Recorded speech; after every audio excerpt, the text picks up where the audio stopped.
like to kick us off, Gary? Mikel, Merry Christmas. Merry Christmas to you all. Thank you. As it's Christmas, we'll get the annoying question out of the way first. Go on. The European Super League, the club have now issued a statement distancing itself from any attempt to start the Super League again, but it'd be interesting to get your thoughts on it. Well, very clear, exactly the same. We remain in the same position. We love playing in the Champions League, and we'll continue to do so.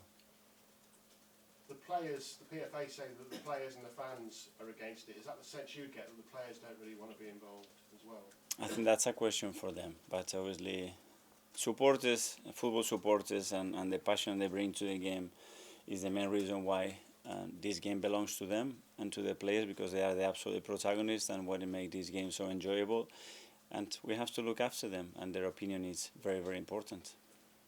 In terms of injuries, Thomas Partey, is there any big update on him? He's still finalizing his rehab.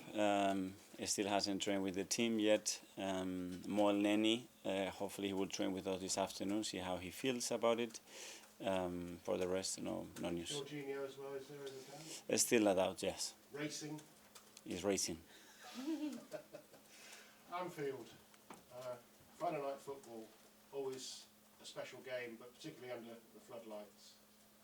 It's going to be a special atmosphere. Obviously, the two teams are in a great moment, in a really good position, really strong position. Both teams, I'm sure, have prepared the game to win it and to go for it, and it's going to be an intense match. Being top at Christmas obviously doesn't win you anything, and you were top at Christmas last Christmas and obviously didn't manage to win the title. But is it still nice, help you celebrate and enjoy Christmas, to be top of the table? It's always great to be in the highest position in the league, especially in this league, and we'll try to maintain that. And to do that tomorrow, we're going to have to play really well, compete extraordinarily well, and be very intelligent to manage the moments of the game as well. Have you seen Jurgen Klopp's rallying call to the fans? Yeah. Has he done that because he's really worried about Arsenal? Is it a compliment to Arsenal in a way? I don't know. That's a question for him. The way we're going to prepare the game is what we have to do to play better than them, to beat them, and to focus on our supporters as well. And I'm sure that a lot of them are going to travel tomorrow there, and they're going to be, like always, supporting the team. But it's quite unusual to think of Anfield not being an amazingly noisy stadium with massively partisan home support. Are you surprised you made that statement? I don't know. I have enough thinking about the team and how we're going to prepare the game to win it. Just finally from me, we weren't here, but you celebrated 4 years in the job exactly this week. When you took the job, if we'd have said to you in 4 years' time you'd be in the final stages of the Champions League and top of the table, would you have taken that? I'm sure I would, but we haven't still win enough important things, and we want to be better and we want to be more successful. There's a lot of things that we have achieved together in those 4 years, but that's thanks for the people that they've been in this journey with us together, and the ones that they were behind us as well. Thank you. Thanks, Gary. Becky? Hi, Mikel. Hi. I just wondered, when you played, what were your memories of Anfield, or what's your favourite memory of Anfield? Winning there, as always. Last time when we beat them, that has been a while ago. That was a really good moment, and something to replicate tomorrow. The fact you played so well against Brighton and that Man United actually went there and got a point at Anfield, so sort of, do you take those aspects as well and use them going into Anfield, which has been a tough place for teams to go this season? I don't know. Every game is different. They have a really particular way of playing, like Brighton had, like Villa had, and every game is prepared in a different way. The concepts were different. The atmosphere is something that it's important to understand as well. But we have now the experience of what we did last year there as well for big parts of the game, and that's a lot of things that we have to replicate, and some others that we have to do better to win tomorrow. And then if I was to ask you, which do you prefer, playing or managing at Anfield? I don't know, to be fair. I always say that there's nothing like playing, but as well there is something about managing that you feel that cohesion between the team, that chemistry between players, and a team producing what it was in your brain. I don't know if it gets much better than that. Well, so Mikel, thank you. Thank you. Thank you, George. Mikel, hello. Just on Anfield, you played really well for 28 minutes last season. 28. Well, Mamma mia! Now we're going to the real I stats. was looking back, but I thought it was 27. Granit Xhaka then riled up the crowd, and he made that tackle and engaged with the crowd. Will you speak to your players about doing that tomorrow, and they'll have to calm their emotions, maybe because Jurgen Klopp's really fired up the Liverpool crowd. So, is it a game that you and the squad have got to manage in a different way that you haven't done before? All the games, but Granit Xhaka did that in many games, and we won, and then nobody talks about that, you know. So it's a little bit sometimes too simplistic. There are certain things, obviously, that we have to manage very well in big games, and the emotional state is something that is crucial when you play it against big opponents away. So what do you think, because I know we joke about 28 minutes, but you were really good. So what have the players learned from that? Because the sort of wobble started after that result, didn't it, in terms of where your title challenge went? So Yeah, there are certain things that we didn't manage very well. And the way we allowed them to run, especially after a few things that we didn't do well enough, that we have to correct and be much better at, because when they get that momentum and the space, they are a really dangerous team. But as well, we had some big situations, even after those moments that we could have killed the game, and we didn't. And when you have the opportunity to do that, you have to do that. you're 4 years into this plan. How happy are you with where you want Arsenal to be? I mean, you've come a long way since where you started, but in terms of where this team's at, how pleased are you with what you've done in 4 years? Yes, it's something to reflect on, but now we are in the competition. I think you live the present in a really intense way, and you're just looking for ways to be better, you know, and to improve and to evolve the club, the team, yourself individually as well as a manager, how you can be better for this group, what the team demands. But overall, I'm really pleased with what is happening around the club with the people that we work with, and how people feels, and our people especially feels about what we are doing. And just one on the Super League. It can't really succeed, can it, without England's biggest clubs? If Arsenal's saying they're not going to be in it, does it have a future? I don't know. Everybody would have his own opinion and commitment now, in a year's time, in 3 years' time. So who knows how this is going to end up. Thank you. Good luck. Thank you. Hi, Mikel. Hi. Happy Christmas. Thank you. In terms of this fixture, is it a better time to be playing it now than it was last season, when it came a little bit later in the calendar? Something that we cannot pick. It's around the Christmas period. It's under the footlights. It's going to be a special night, and it's always great to go to Anfield. So looking forward to it. I mean, your players have played in big atmospheres all around the world for club and country. Is it still something you have to talk to them about, though, keeping their heads in a game like this? They know. We have experienced that for many years now. For this group of players now is the third, fourth time that they've been there. A few years ago it was the first time for most of them. And maybe you have to clarify and explain certain things. I don't think that's necessary now. Manchester United went the game plan last week, which was, I think, perceived by most people as being quite pragmatic, quite negative.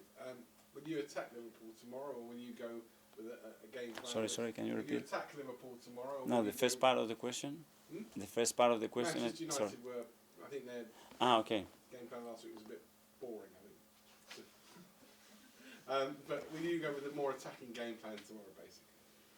Well, we will have the game planned to beat them and to leave Anfield with 3 points. That's how we're going to prepare the game, for sure. And in terms of last season, you were 2-0 up there. Was that, when they came back into the game and drew, did you know that the writing was on the wall in terms of the title and your ambitions for last season from that point, or was it later on in the run?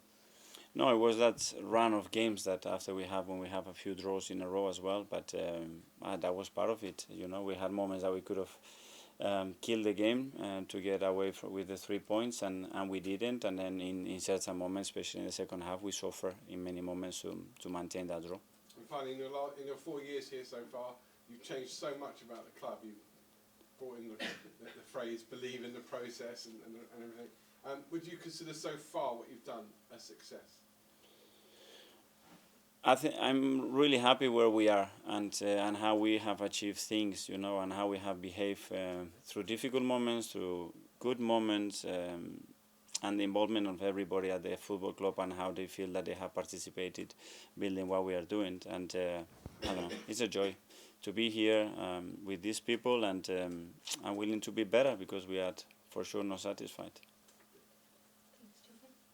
Mikel, a couple of years ago when the plans for the Super League first came out, you spoke about how this was a big moment for fan power to show that the game belonged to the fans. Have you spoken to the board and powers that be to have assurances that they won't ever engage in those conversations again? Well, the conversation that we had were very clear after the experience that we had, as you said, 2 years ago, and I think the club has issued a statement that is very clear and transparent, and we stick to that. You've obviously been in English football for a long time now. It's obviously the two big Spanish clubs that were driving it. What is English football, with the depth of the league? You see Aston Villa, teams like that, Leicester in recent years. Is there anything that can compete with English football? Is that what you treasure about it? I don't know. I think we are so privileged to have the league that we have, to have the competition that we have, to have the uncertainty that we have every single game of what's going to happen, and that what it drives, I think, this league and a lot of football supporters to watch it every time because it's beautiful. And just one finally on, just talk about discipline. We've talked about Liverpool, how hard a place it is to go. Look at the stats this season. I think we conceded the second fewest fouls in the league, least amount of yellow cards. Is there something that we just seen over the last couple of years? You go back, there's a couple of seasons ago, there was a lot of red cards over a few weeks. Is there something about your management that's changed that's maybe reflected in the temperament of the team now? Well, yeah, it's true. There is a period you try to coach the team in the best possible way to be efficient. We don't want to foul. We want to regain the ball as high as possible. We want to nullify the opponent's strength as much as we possibly can, and we want to be dominant. That's for sure. But at certain things, there are qualities of players that allows you to do certain things better than with others, and as well, I think experience is something that is very important as well, you know, and understanding what you have to do in each area of the pitch, in each moment of the game, and that's something that, in my opinion, we have improved. Just on Gabriel and Saliba, how key are they to that? Because we've seen last week at Brighton, they were just so dominant. How much is the relationship, the partnership improved since the start of last season?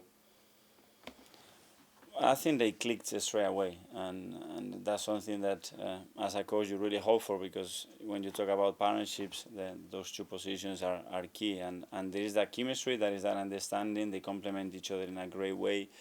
Everybody has his role, and it's very clear, and it's very well accepted, and they are getting better and better, still super young for the position that they play in, and they can still get better. Hi, Mikel. I think it's fair to say in the 4 years you've had here, you've ended some runs. For example, Arsenal finally beat Man City a few months ago. But one of those runs is you've not won at Anfield since you were in the team, in fact.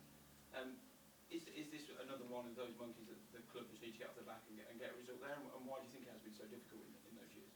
Yeah, we have done it in Old Trafford. We have done it at Stamford Bridge. In many other places that for many years we haven't, and that's the next challenge. Go there and win. And you want to be at the top, you're gonna have to those places and be dominant and win the games, and that's what we're gonna try to do. You went there as a player with Everton, and since you've come here, you obviously in the documentary you played the music, and last year you said here that it's a bit of a jungle atmosphere at Anfield. Do you think that silencing the crowd is key to getting the result there? I think you have to play better than them, and you will silence the crowd if you are dominant and you are better than them. Like in any other ground, there is no difference there, I think. You speak there about being dominant, and last week against Brighton was one of your most dominant performances perhaps in your time in charge. At Liverpool, it's going to be difficult to maintain that level of control of the game for the full 90 minutes. Will you tell your players almost that they have to accept there's going to be periods where they can't control the game? Yeah, you're gonna have to suffer, and every game you have to suffer, and how you go through those moments together. How do you do it? How you overcome those moments, and that's a big thing. And last year we went through those moments, especially in the second half, and we have some difficulties to get over them, you know. And they extended for a period that it was too long, and you have to be able to turn those moments around and come back to the state of the game that you want. And what does it take to turn those moments around? Like you say, is it calmer heads? It's obviously difficult. It's easier to say it than do it on the pitch, but is that what it takes? Yeah, you try to teach them. There are certain things that you can do, but especially have the ball as far as possible from your goal, and be dominant in the areas that you want to be dominant, and that's it. And sometimes it's credit to the opponent that they manage to do that to you, and you are struggling to get out of that position. Mikel, just one on the Super League. Given your history with Barcelona, and they're obviously one of the teams that's driving this, would you just be sad as an ex-Barcelona player to see them effectively leave mainstream football and go and play in a new competition? And that's not for me to judge. Everybody's got the right reasons, and I'm sure a lot of thoughts why they defend their position, their club's position, in the best possible way. And I can talk about what I think is best for Arsenal and the decision that we have made as a club. Last one in live section. Sorry. Mikel, we talk a lot with you about sort of player welfare and the workload on players. Is one thing that can come out of things like the Super League that people actually talk about the issue of the current game, what's going on, and maybe things can be addressed that are perhaps forgotten about until something like this appears from the side? I don't know, whatever the decision is of any club or us in football and everybody that we are involved in, is two things. One is the soul of this game, which is our supporters, because that's what they make this game possible, and then the players. And look after those two in the best possible way. I think that's our responsibility, our duty, and everything. Every decision has to be focused on those two aspects especially. And then, to have a game that promotes the integrity and the beauty of the game, and try to find that.